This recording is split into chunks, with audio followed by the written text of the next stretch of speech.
Coming up next, Sweet Dan Sweet is going to review Batman Incorporated number 5. Stick around, you don't want to miss it. Here at Alternate Reality, we have always believed that kids are the future of this industry, and that's why I have the largest kids selection of any other store anywhere. Come on down to Alternate Reality and you'll find comics and trade paperbacks on Pixar characters like Toy Story and Cars, Muppets, Disney, Simpsons, DC and Marvel characters, of course, like Tiny Titans, Scooby-Doo, Spider-Man, and Marvel superheroes. I also have a large selection of girls comics and girls-related trade paperbacks, as well as illustrated classics and a whole lot more. Readers are leaders, so come on down to Alternate Reality with your little one and pick up some comics that both of you can enjoy. Comic books can teach you a lot. It's Sweet Talking Time with Sweet Dan and Comic Book Man. You'd think that the amount of time we spend talking comics, that we liked comics. Sweet Dan reviews Batman Incorporated number 5. Deal or no deal? Hey folks, Comic Book Man here. Welcome once again to my video outhouse. It's time for Sweet Talking with Sweet Dan, Sweet and Comic Book Man. Oh, he picked right up on it. Coming to you from this place, Alternate Reality, which is located at the intersection of 111th and Kedzie in beautiful downtown Mount Greenwood. He still does it in his basement. Alternate Reality, where all my new comics, especially all my DC comics, especially all my Batman comics, are always 50% Is there a theme off that's sort of laying every ground day right here? for everyone. Dan! Yes! What are we reviewing today? I think it's a DC comic. It You might think even be so? a Batman comic. Batman comic, maybe it's this one right Batman here. Incorporated number 5? What a Batman coincidence. Incorporated number 5. Batman Incorporated number 5? Yeah! Batman Incorporated? I like how So- we both said it facing this way. Batman Incorporated. Batman number Incorporated 5. Cinco. So, tell me, this is the continuation of the story that started in Batman 666. Yes. That Grant Morrison did. Yes. Where everything has gone to hell in a handbasket, literally. Well, always. It's always in comic book futures, everything goes to hell in a handbasket. It's an alternate future. We assume it's an alternate future where Gotham City's gone to hell. Damian is Batman. and there are many other of the same characters that you know and love, but they aren't exactly the same characters. You know, like Alfred's in it, but it's not Alfred. And Commissioner Gordon's in it, but it's not really Commissioner Gordon, but it sort of kind of is. He sort of kind of is. It sort of kind of is. Well, go ahead. And- Finish your thought. And what I was going to say is, it's sort of a one and done.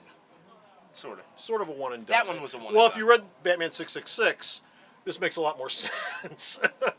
But this is sort of a If one you and done. never as far read a as- Batman comic before, this is the worst jumping on point in history. It's sort of kind of, yeah, sort of kind of, you know, whether or not the story itself is bad or good, we're going to talk about that in a second, but if you're just jumping into a Batman book, this probably isn't the one you want to use to jump into. Any Grant Morrison Batman book is not the first Batman book for someone to read. No, I'm probably. actually- Well, there's a lot of continuity. I was thinking about this today, and I think Grant Morrison's big mission this whole time, by revisiting some of these crazier sort of 70s Batman stories, Yeah, and that earlier, are- that have mostly- yes, earlier concepts too. have mostly been ignored for several decades. I think he's making an entire arc that is completely ignorable by future generations of Batman writers.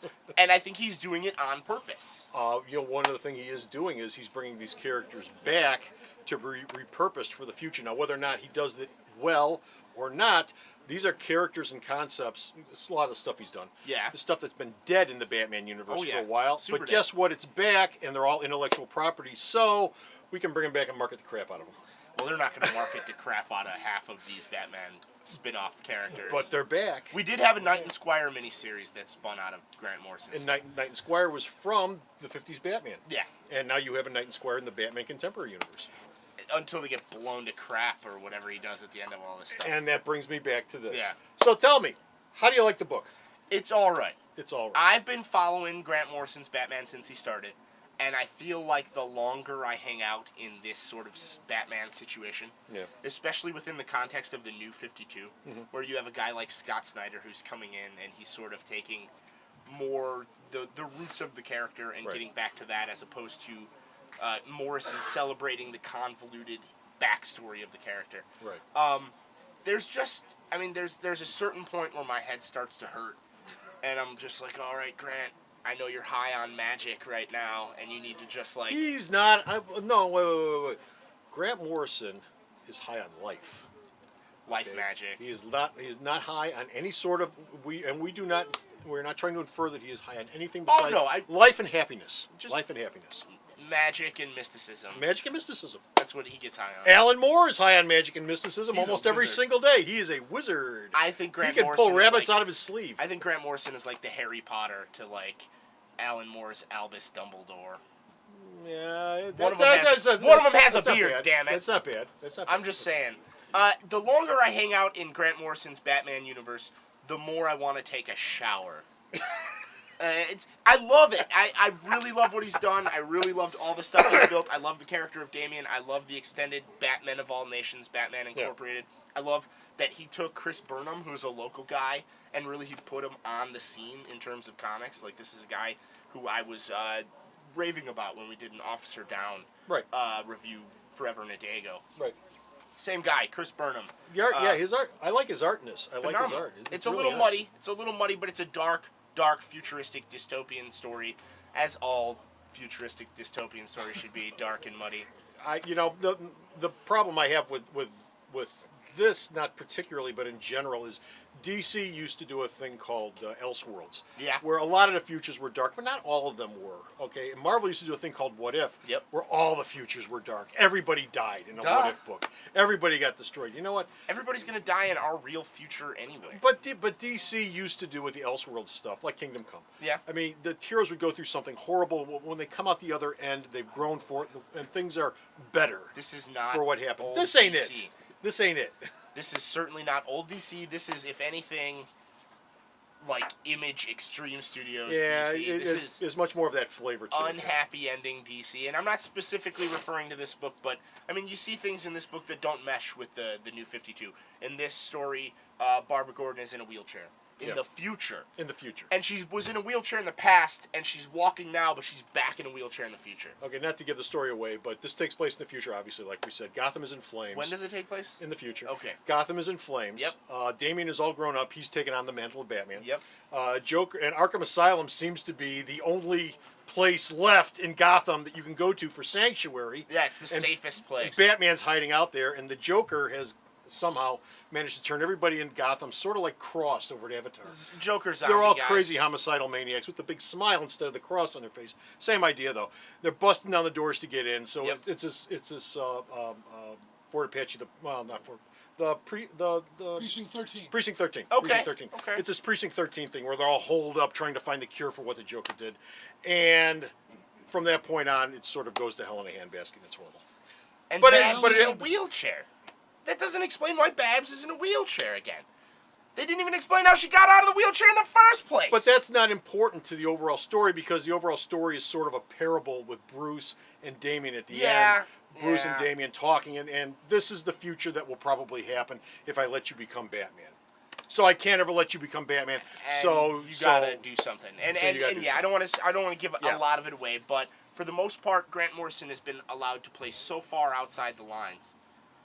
So far outside the realm of what everybody else in the New 52 is required to do, that at this point, over a year into it, I'm waiting for it to... I think there's only 5 issues left, right? I think it's a 10-issue, 12-issue series. Yes, and then he's done with Batman. I need it to end. Well, and I need it to end well. If there's any book in the DC universe that still has roots back to pre-New 52, it's this book. Because Morrison has pretty much done whatever he wants to with Batman, but going back to before New 52. Yep. Green Lantern would be the second one. And, the Batman universe as a whole, the Green Lantern universe as a whole didn't get too effed with. No. But at this point, and I'm not looking for Batman to put on the armor and run around and call everybody, whatever Frank Miller writes or, damn it. Poopy head. Yeah, poopy head. I need it to end. I need Grant Morrison's epic Bat saga to come to a close, and I need it to end well, and I need this to be a great story that I can pick up and read in its entirety, and then, put it on the shelf. And then never look at it again. Okay, well there you go, and you can't get more of a recommendation. No, I like it. By the way, thumbs up or thumbs down? I like it. It's good. If you've been reading it, is it this? If you've been reading it, it's good. If you haven't read it, don't. Okay, so stick with it if you have been. If not, there's other books you can buy. Is that clear enough? Is that muddy and dark and dystopian enough for you? Well, it doesn't matter because we're done. We're finished right here. We've got no more review, but go to the store's website. You can check out all of this man's reviews whenever he sends them to me. And, of course, all the DC news that Bo sends me that I post up there. And where's the store's website at? I got a Twinkie here that'll tell you. Go. www.myalternatereality.com. No, not that one. Oh, she's brilliant. No, that one. Stop off at the store's website. Check out all of his reviews. And until next time, this is Comic Book Man. And this is Sweet Dan Sweet. Say it. The Video Outhouse is brought to you by some of the finest people willing to work for free. This is a list of some of them.